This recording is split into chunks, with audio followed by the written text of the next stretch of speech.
Durante la cena, mamá deslizó un sobre blanco por la mesa hacia mi hermana. $150.000 para su nueva casa. Papá no dudó. Simplemente me miró y dijo, tú eres la fracasada.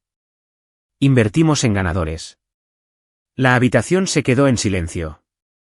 Los tenedores se congelaron. Las sonrisas se quebraron. No lloré. Simplemente doblé mi servilleta, salí y nunca miré atrás. Esa noche, no rogué por amor ni por justicia. Empecé algo que nunca se esperarían. 2 años después, mi hermana pasó con su coche por mi propiedad, frenó en seco y gritó al teléfono, papá, tienes que venir aquí ahora mismo. Cuando tenía 12 años, construí un puente colgante con alambre y pajitas para la Feria de Ciencias del Estado. Soportó el peso de un libro de texto completo. Gané el primer premio. Todavía recuerdo estar en el escenario de aquel gimnasio, buscando a mis padres entre la multitud, 2 asientos vacíos en la primera fila. Estaban en Denver ese fin de semana, animando a mi hermana en su concurso de belleza. Esa noche, llevé la medalla a casa, orgullosa y radiante. Papá le echó un vistazo y subió el volumen de la televisión. «¡Qué niña más rara!», murmuró. «¿Qué clase de hija juega con máquinas?». Mamá no respondió. Solo acariciaba el pelo de Jessica mientras mi hermana presumía de su trofeo de pequeña Miss Sunshine bajo las luces del salón. Ese momento se me clavó como una astilla. No fueron las palabras. Fue el silencio que vino después, el silencio donde debería haber habido amor. A medida que crecía, aprendí que en mi familia el amor tenía un precio. Cada favor, cada regalo, cada sonrisa, todo dependía de si los hacías quedar bien. Jessica era su hija milagro, la que recibía los elogios fáciles, las segundas oportunidades, las excusas. Yo era el plan de respaldo, la fuerte, la que no necesitaba nada. Trabajaba por las noches para pagarme la universidad. A Jessica le pagaron la matrícula completa sin pestañear. Me gradué con honores, encontré mi primer trabajo como ingeniera estructural y les envié fotos de mis proyectos, puentes, edificios de apartamentos, armazones de acero recortándose contra el cielo. La única respuesta que recibí de papá fue, ¿todavía vives de alquiler? Cada llamada telefónica se convirtió en un boletín de notas sobre mi estabilidad, el ascenso de Jessica, el compromiso de Jessica, el coche nuevo de Jessica. No preguntaban cómo estaba. Solo me medían contra su sombra. Aún así, seguía esperando que algún día me vieran como algo más que una inversión fallida. Esa esperanza finalmente se rompió la noche de la cena. Cuando papá dijo, invertimos en ganadores, algo dentro de mí se apagó. Dejé de buscar su aprobación. Dejé de dar explicaciones y empecé a aprender la diferencia entre el silencio que te rompe y el silencio que te salva.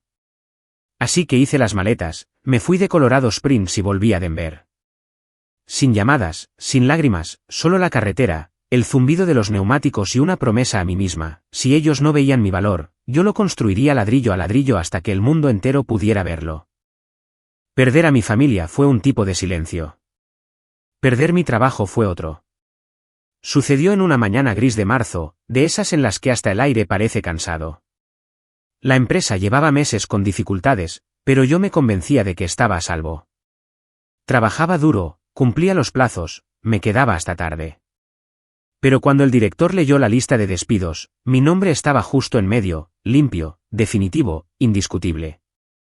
Salí a la nieve con la carta de despido arrugada en la mano. El frío golpeaba más fuerte de lo que esperaba.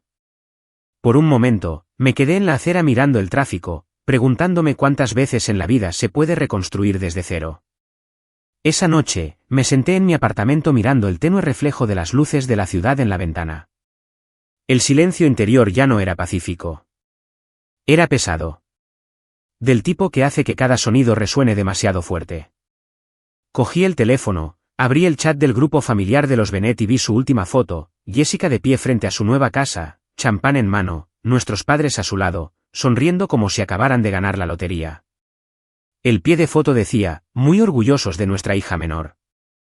La miré durante mucho tiempo antes de escribir un último mensaje. Gracias por enseñarme a valerme por mí misma, incluso de la manera más cruel posible. Le di a enviar. Luego bloqueé sus números, borré el chat y me quedé sentada mientras la pantalla se volvía negra. Por primera vez, no había público, ni expectativas, solo yo. El miedo fue lo primero. ¿Y si vuelvo a fracasar? ¿Y si tenían razón? Pero debajo del miedo, algo pequeño se agitó. Libertad. A la mañana siguiente, me desperté antes del amanecer. No tenía trabajo y no tenía un plan. Pero tenía una opción. Podía pasar mis días demostrándoles que estaban equivocados o podía construir una vida que hiciera que sus opiniones fueran irrelevantes. Me preparé un café, abrí mi cuaderno de bocetos y dibujé una línea sencilla, solo el contorno de una casa pequeña. No lo sabía entonces, pero esa línea se convertiría en el primer paso de todo lo que vino después. Las primeras semanas después de perder mi trabajo se mezclaron, café que se enfriaba, correos de rechazo acumulándose y un silencio que hacía que el zumbido del frigorífico sonara como compañía. Eché solicitudes en todas partes, desde pequeñas empresas de construcción hasta estudios de diseño, pero toda la ciudad parecía congelada. Denver todavía salía a duras penas de la recesión y nadie contrataba. Una tarde, me encontré en un pequeño café llamado Arland's Corner. El lugar parecía cansado, con luces tenues, muebles desconchados y un olor a espresso quemado que persistía como el arrepentimiento. Me senté al fondo con mi portátil, medio trabajando, medio preguntándome cuánto tiempo más podría fingir que estaba bien. Fue entonces cuando el dueño, un hombre de unos 60 años con el pelo plateado y las manos manchadas de pintura, se acercó. «Eres Wendy Bennett, ¿verdad? ¿La ingeniera?» Levanté la vista, sorprendida. «Lo era», dije. Él sonrió. «Lo era. Podría usar a alguien como tú. El café se está cayendo a pedazos y me quedan unos $1000 para arreglarlo. ¿Te interesa? ¿$1000? Ni siquiera era suficiente para cubrir mi alquiler. Pero algo en su tono, sincero y confiado, me hizo asentir. Sí, me interesa.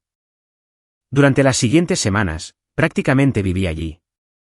Repinté las paredes, reorganicé los muebles, reinstalé las lámparas y diseñé una nueva distribución que hacía que el pequeño café pareciera el doble de grande.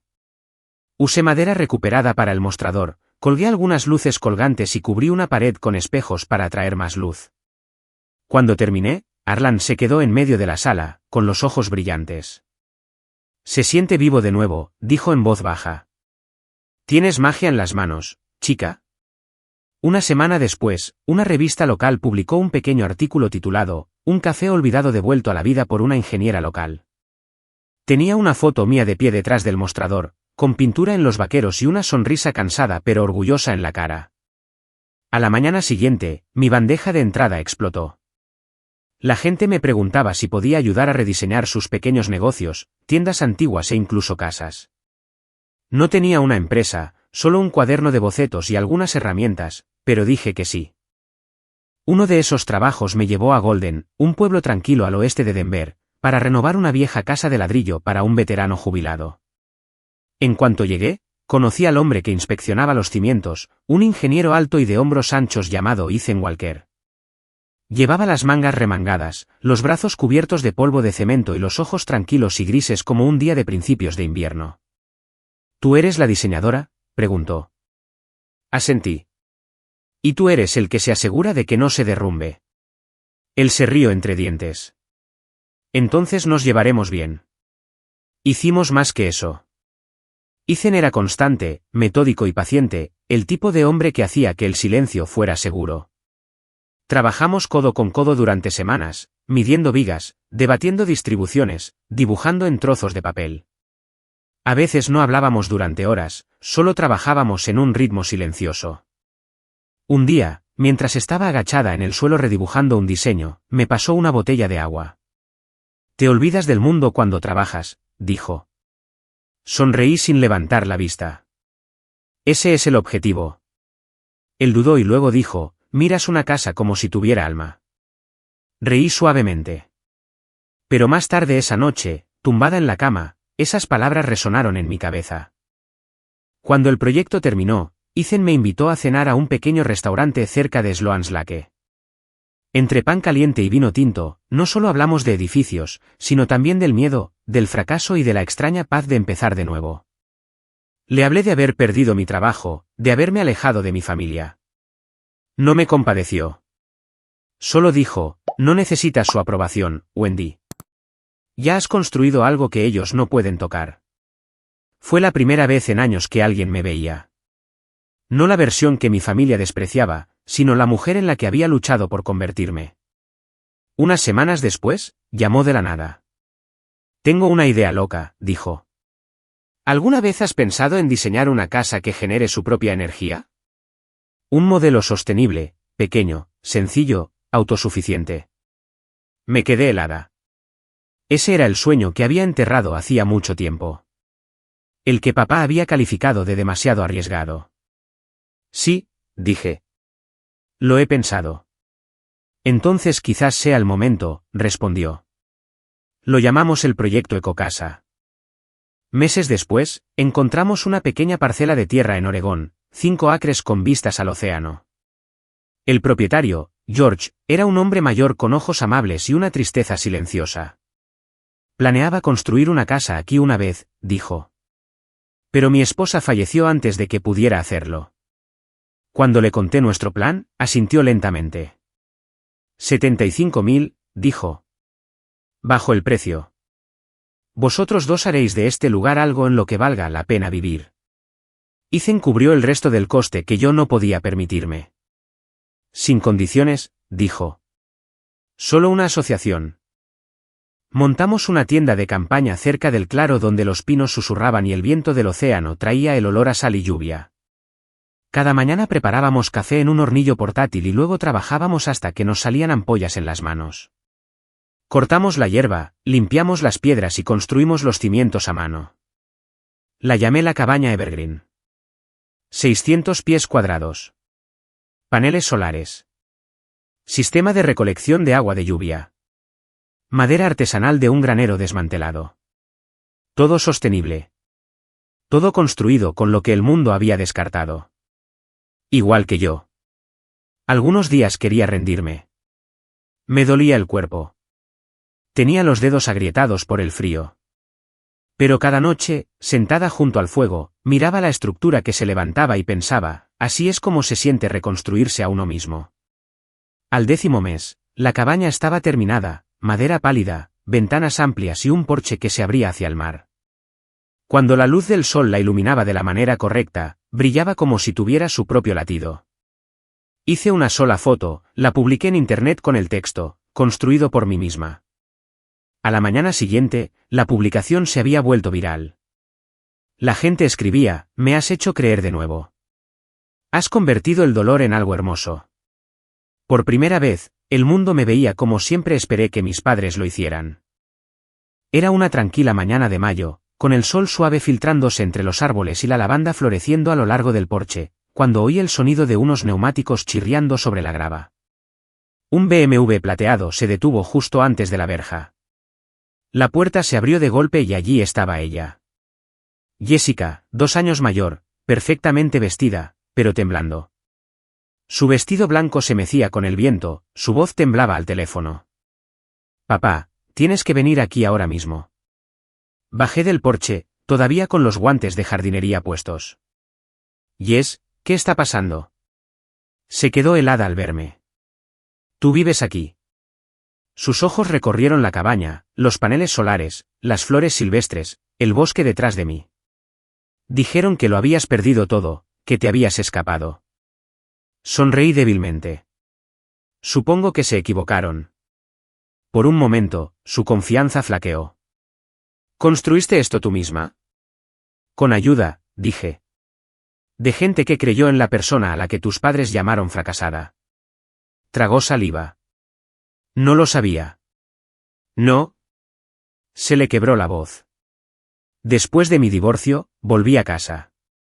Todavía me lo pagan todo. Mamá dice, no seas imprudente como tu hermana. Y yo escucho. El viento se levantó, alborotándole el pelo sobre la cara. Parecía tan pequeña entonces, como la niña a la que solía proteger de las discusiones de nuestros padres. Ya no sentía rabia, solo tristeza. Ambas fuimos criadas en la misma casa, pero nos enseñaron lecciones opuestas. A mí me enseñaron a sobrevivir sin amor. A ella le enseñaron a depender completamente de él. Pasó los dedos por la pared de la cabaña. Lo tienes todo, susurró. Y yo ya ni siquiera sé quién soy. La miré con dulzura. Entonces deja de vivir para ellos, Jess. Empieza a vivir para ti. Soltó una risa temblorosa. Es más fácil decirlo que hacerlo. Nos quedamos en silencio hasta que finalmente murmuró, están de camino. Cuando el todoterreno apareció minutos después, ya sabía cómo se desarrollaría todo. Mi padre bajó primero. Su rostro estaba enrojecido, con las venas marcadas en el cuello. Mamá lo siguió, temblando detrás de él. ¿De dónde sacaste el dinero para esto?, exigió papá. ¿Esperas que me crea que construiste todo esto sola? Dejé los guantes en el suelo, me limpié las manos en los vaqueros y lo miré a los ojos. Desde el día que me llamaste fracasada, dije con calma, empecé a coleccionar algo que nunca podríais quitarme, mi trabajo, mi determinación, mi paz. Él parpadeó, confundido. Cada insulto que me lanzaste, cada vez que me comparaste con ella, eso fue mi capital. Y esto, señalé la cabaña detrás de mí, es lo que construí con ello. La voz de mamá tembló. Solo queríamos lo mejor para ti. Reí suavemente, no con crueldad. No, queríais lo que os hacía quedar mejor a vosotros. La mandíbula de papá se tensó. Se acercó, escudriñando las paredes como si buscara un defecto. Hiciste esto para humillarnos.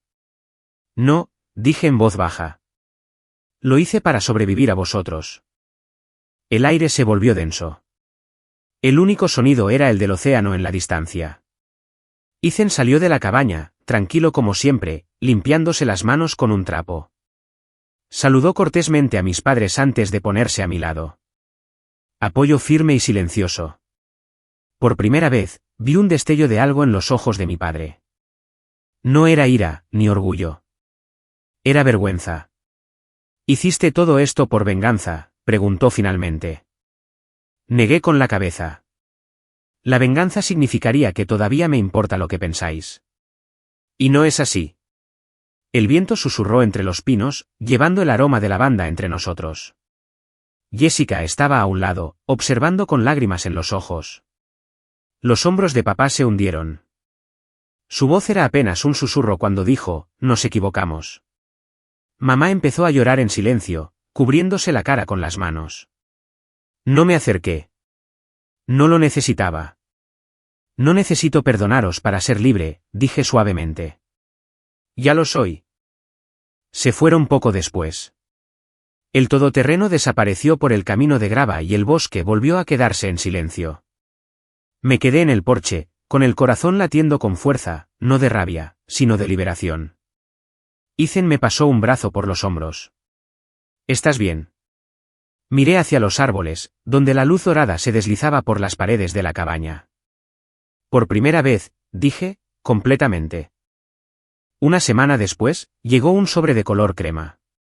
Sin remitente, solo mi nombre escrito con la cuidada letra de mi padre.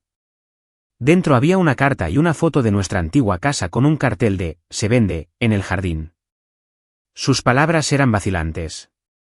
Te quisimos de la manera equivocada. A través del miedo, a través de la comparación. Estamos empezando de nuevo. Y por primera vez, estamos orgullosos de ti. No lloré. No respondí. Simplemente salí fuera, donde el aire olía a pino y a lluvia, y planté un árbol joven cerca del porche. Un nuevo comienzo arraigado en la paz. Ethan se puso a mi lado, sosteniendo una pequeña caja de nogal que había tallado del primer árbol que cortamos para la cabaña. Dentro había un sencillo anillo de madera. Wendy Bennett, dijo en voz baja. ¿Seguirás construyendo conmigo? Reí entre lágrimas. Solo si dibujamos los planos juntos. Esa tarde, mientras el sol se deslizaba tras el bosque, escribí una última línea en mi diario. A ella le dieron $150,000. A mí me dieron silencio, pero el silencio se convirtió en mis cimientos. El viento se movía entre los árboles como una promesa. A veces, la venganza no consiste en hacerles pagar. Consiste en dejar que te vean feliz sin necesitar su aprobación. Mis padres me dieron silencio, pero ese silencio me enseñó todo sobre la fuerza, los límites y la paz. Si alguna vez te han dicho que nunca lo lograrás, Espero que mi historia te recuerde que puedes construir una vida desde cero, una que nadie pueda arrebatarte. Dime en los comentarios qué habrías hecho en mi lugar. Y si esta historia te ha llegado, suscríbete, compártela y quédate para la siguiente. No estás sola.